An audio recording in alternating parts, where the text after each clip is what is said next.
Got the whole coolant crossover cleaned up, and got our new water pump in and torqued down and ready to go. I am going to put a thin layer of this here red RTV on the gaskets just to kind of give them an extra layer, and also keep them in place while we install everything, and everything goes together really well. And she has successfully been reinstalled at last. Now just gotta plug everything in. But we're gonna worry about that later.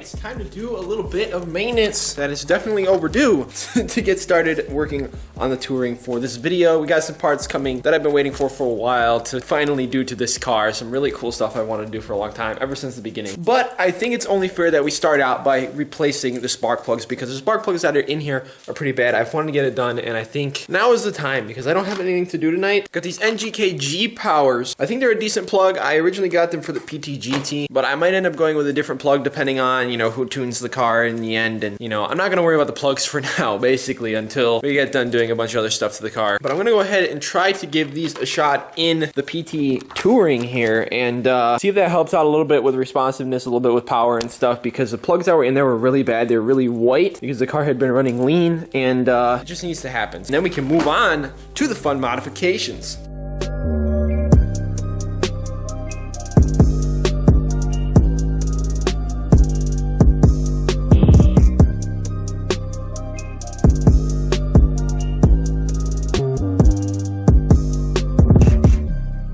Alright, and now our new G-Power plugs are all in and torqued down. I went ahead and numbered our old plugs so I could take a look and kind of get an idea what was going on with the old ones. Cylinder 3 was probably our worst plug of them all. And you can see right there, there's some decent buildup of something there. The main thing is these plugs were really worn, and you can see the tips are not sharp at all. Normally you want to gap these to 0.04. That's what the new plugs were gapped at, but you can see this plug is like 0.055, right around there. This plug wasn't as bad. It was a little closer to 0.05. Cylinder 3 was really bad, and it was up right at 0.06. Just really worn, really inconsistent gapping, and yeah, they needed to come out and get replaced. Gave it a quick little wipe down, and I'm gonna go ahead and throw the intake manifold on, and then move on to the fun stuff.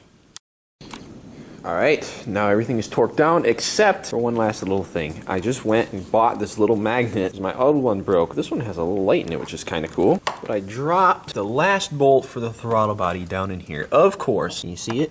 I don't think you can see. Oh, yep, you can see it right there. Let's get it. I got it.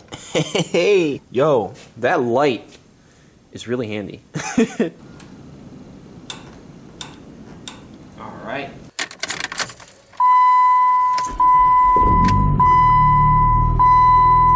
But I already seemed to cold start a little better, because on a day like today it would hesitate a little bit. Nothing really outside the ordinary, but it's something.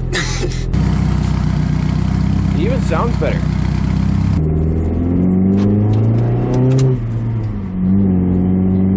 Woohoo! Oh my god, the road is so slick. Drifting across the road here, that's scary. That can get bad. Oh my... Dude, it's so slick.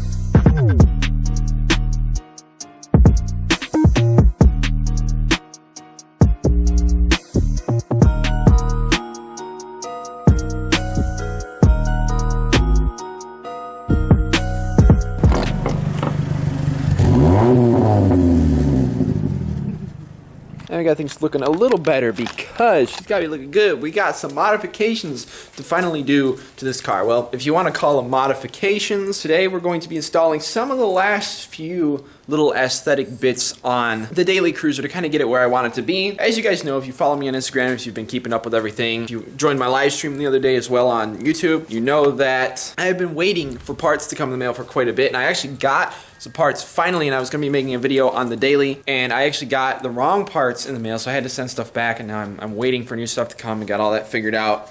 Everything is taking so long. This, ladies and gentlemen, is some roof bars. We're going straight up rally mode on you guys. I've been debating for a while what to do about a roof rack, but I really wanted to do a little mild rack. Like, I say a rack, but it's really just like the bars, kind of like Thule bars, whatever the brand is called. I'll spell it on the screen, but that style bar I wanted to do on the roof as a little bit of a complementary look with the rally look. I wanted to go for it, just kind of see how I like the look of it. Actual Thule, or however you pronounce it, brand bars are pretty expensive, and I couldn't get my hand on a good set of used ones. I didn't want to just go out and spend hundreds of dollars on bars because I'm not using the bars. I don't need nice ones. They're really mostly for aesthetic purposes, although I might use them for a snowboard or something occasionally. I decided to go with something a little cheaper, and I ended up finding these universal 48-inch bars on Amazon, or not Amazon, eBay, because I spend too much time on eBay buying car parts.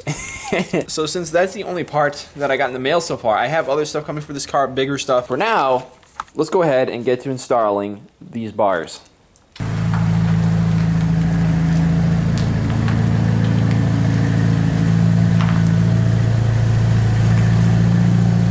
So I threw the bars together real quick, and here's what they look like assembled. They have little end caps here, and they have the main bar here that adjusts and it will slide in and out on each side so you can get it centered up the best you can. And then these hooks go on the outside right here like this, and they're going to have their own little adjusting knob sticking out there. That's what I'm going to use to tighten it down, and this hook is actually going to go in the top of the door just like that, and hopefully we'll need minimal fabrication or anything or bending to get it to fit perfectly.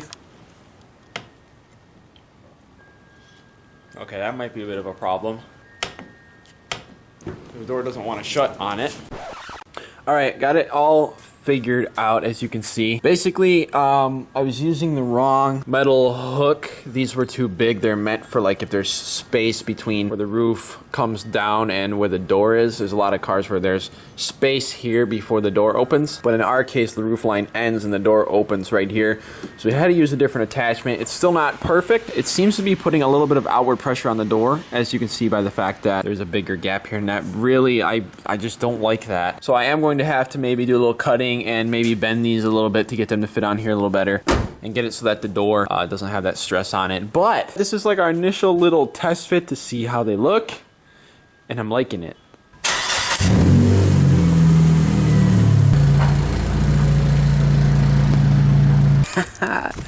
Guys, I love it. I freaking love the bars. They're really giving me the look that I wanted for this thing. They're really kind of adding to it. I know some of you guys are not going to be very happy with that decision. A lot of you guys want to see me do like a GT wing on this car, and a lot of people didn't really like the idea of a rack, and I get it, but my big thing with the GT wings is I think they look funny without a moonroof. That car has the moonroof, the sunroof. There's something about it that just complements it and makes it look like it's meant to be like that. Car without a sunroof, it just, I don't know, it looks a little bit out of place to me on these cars. This car has a completely different inspiration. That's why I did the bronze wheels, and why I want to do a lot of stuff in the future that I want to do to it, and that's why I went with the roof rack. I kind of want a little bit of a WRX inspiration, a little bit of a rally inspiration. I want to change the color of the car still at some point in the future. It's just been so cold that it's impossible to do it. And honestly, the bronze slash copper color, the burnt copper, doesn't look too bad against the red when it's clean. So I haven't been like in a big rush to change the color, but it is still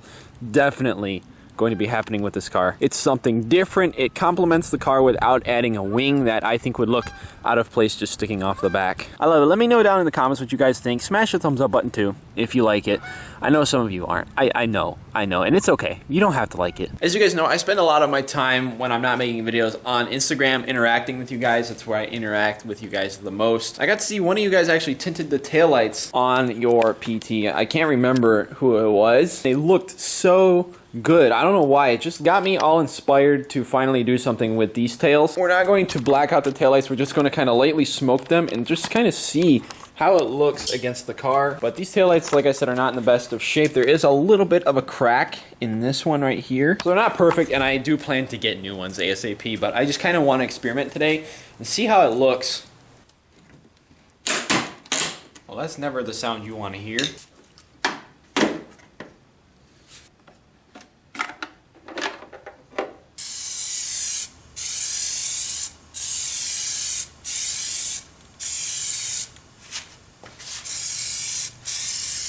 All right, 4 or 5 coats of that good stuff later. I kept them really thin, and it's not very dark, and it's not very dry right now either, but kind of want to pop it in there real quick and see how it looks. That kind of looks cool, actually. It just kind of makes the tails pop a little more. I think I want to go darker, though.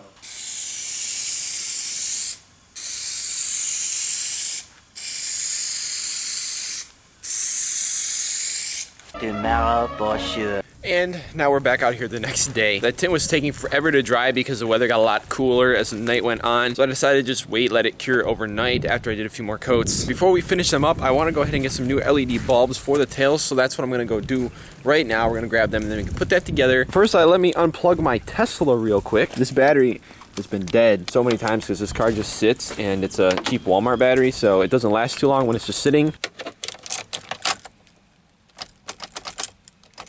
Oh, good Lord. Well, guys, I think that's the answer to our problem right there. I don't know. That just seems weird to me. I guess it's cheap battery problems, so. Looks like I have to get my car running before I can go anywhere. We're running out of cars. So it looks like we're gonna pop my taillights back in, and we'll throw the LEDs in later, I guess. Woohoo, baby. On a brighter note, that tint looks really good. It's still not super dark, but I think it might just be perfect. Oh, you know what? Oh, yo, I think that's perfect, actually. It's almost like a really dark blood red. Freaking mint. Actually, I'm really excited to see this all put together now. Voila. Finally got that in with the new clip nuts. It looks like our lights are working, too. Oh, that looks really good. It's really growing on me now. Ooh, boys. I like it. Adjust my exposure a little bit. Oh yes, guys, look at that. I love it. They just clean up the rear end a little bit. It's perfect. It's not too wild. Literally the perfect difference. The roof rack looks so sick. I'm so hyped with how this is turning out, but we still have one more thing to do when we get back. That is literally going to make this perfect. 2 hours later. Well, of course it's raining now. It's absolutely disgusting out, but it's warm. That's all I care about right now. Car drove well with the roof rack. It did whistle a little bit as to be expected, but I am going to adjust them, maybe try to bend the mounts just a tiny bit, get everything readjusted a little so that everything fits a little better. And considering how cheap they were, they actually are pretty solid little mounts. But while we were gone, a very exciting package just came in the mail. We finally get to install this. I am so excited, guys. Oh, I think a lot of you guys could probably already guess what these are. Got sick new hub-centric wheel spacers for the daily cruiser. One of the subtle details that had the biggest result once I lowered the PTGT was I ran a 25mm or 1-inch wheel spacer on that car along with the teen lowering springs and the little custom alignment, and that got the fitment really nice. It's really what made that car look perfect in my opinion with those wheels and with that meat. For this car, I knew I had to do something similar, and after doing a bunch of measuring, I ended up deciding to go with the same size 25mm spacers. I could have gone a little smaller, I could have staggered things a little differently, but with the way everything is set up right now and the way these wheels are, the way these tires are, I think this is going to be perfect. It might actually poke a little bit more than that car with these same spacers, surprisingly, because of the offset and the width of these wheels. We're gonna find out in just a minute though, but I'm so hyped to have these here. But just like the other car, these are ECCPP brand. I've had very good luck with these spacers. Unlike a lot of cheap like eBay spacers, these are a very high quality. They're billet aluminum, I think. And they're actually pretty inexpensive for what they are. But I also got some of these hub-centric rings because the wheels on this car actually do have a slightly bigger center bore. So I got actually a bunch of them just to make sure that we have like a perfect fit. And we're actually going to use them on the hub-centric ring in the middle of these hub-centric spacers because I just want to make sure there's not weight on the studs on the spacers.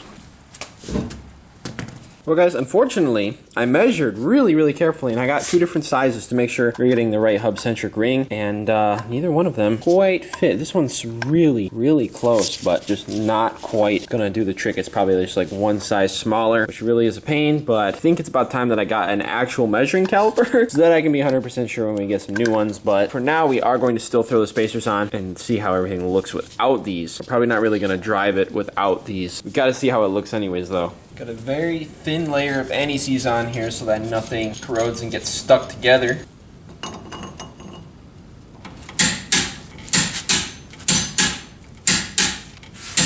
For the rear drum brakes, the trick is to use the handbrake or the parking brake or the e-brake, whatever you want to call it, to be able to torque the rear ones. For the front brakes, it's a kind of a sketchy trick. Put a screwdriver down in here through one of the vents on the rotor and have it hit up against the caliper bracket. Use that to get enough leverage to torque the front ones on. But as always, just a reminder that it's really important to torque these to spec and use a good torque wrench on them. Could end up messing up a stud at some point and possibly even having their wheel fall off at some point. We don't want that, so we're going to be really careful today.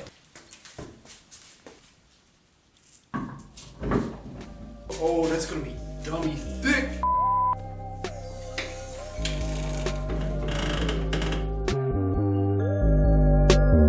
Hold on just a second. You thought I forgot about the LED bulbs, right?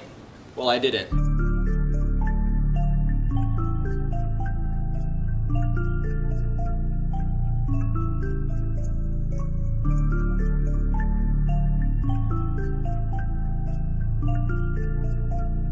It's a beat by Flow.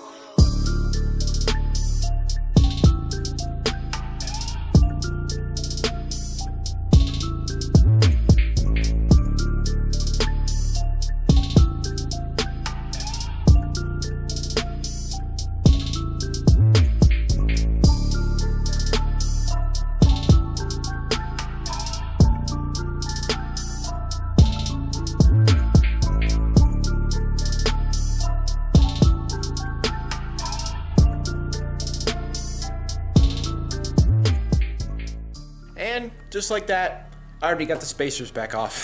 Like I said before, the hub Centric Rings that I got, none of them fit because I didn't have a proper way to measure. That didn't end up working out. So I made a little road trip to Harbor Freight today and got one of these digital calipers. So now I can go ahead and measure everything and update you guys in the next video. While I'm at it, I have some other odds and ends that I want to get for the car. I also want to get some new lug nuts for it because the current lug nuts are just really bad. I've been meaning to do it and I should have thought to do it before, but now I'll remember. And yeah, guys, this car is like turned out perfect. It's exactly what I wanted it to be, and even more, honestly. I'm all about the subtle details, the little things that really transform a car, or anything really. It's all in the details, and that's kind of how everything has slowly pieced together with this, and it's going to continue to piece together with the way the car looks and just the way the build is going to go. I know I've gotten some crap in the past for calling it a build, but I just use it figuratively speaking. Obviously, you know, not a built car. You know, I've tinted my taillights, I got a roof rack, you know, wheel spacers, exhaust, things like that. It's not really a build, but it's just little details, a lot of little stuff that has really just cleaned this car up and made it something special, something clean, and just continues to show that if a PT Cruiser is done right, it can be a clean car, and that's what we're all about here. I try to be different, and that's why I'm trying to build the internet's cleanest PT Cruisers, because why not? So guys, be sure and hit the thumbs up button if you like the way that the build is coming together. I know it's probably not a lot of people's things, but a lot of PT Cruiser builds aren't particularly my thing either. Everybody's got their different thing. You know me, I love all cruisers. I love all cars at the end of the day, even though like I might not personally build them. That's all that matters. You know, everybody does their thing. I'm doing my thing. I'm having so much fun with this red car. Like, I'm having so much more fun than I ever thought I would. And I know it seems like I'm kind of forgetting about our main project here, but I'm really enjoying this, even though it's just old and slow. Been so fun having this new project over the last few months. But needless to say, probably the next video you see will be doing big things on the PTGT at last. So be sure to stay tuned. If you haven't already, turn on your notifications and hit that subscribe button. Guys, when we hit 10,000 subscribers, I'm going to be launching multiple projects that I have been getting together, getting ready for then. So be sure to stay tuned because it's going to be so much fun and it's going to be huge for the channel. Again, guys, thank you so incredibly much for watching and for your support. You guys are amazing. You rock. God bless you guys, and I will see you in the next one. Peace out.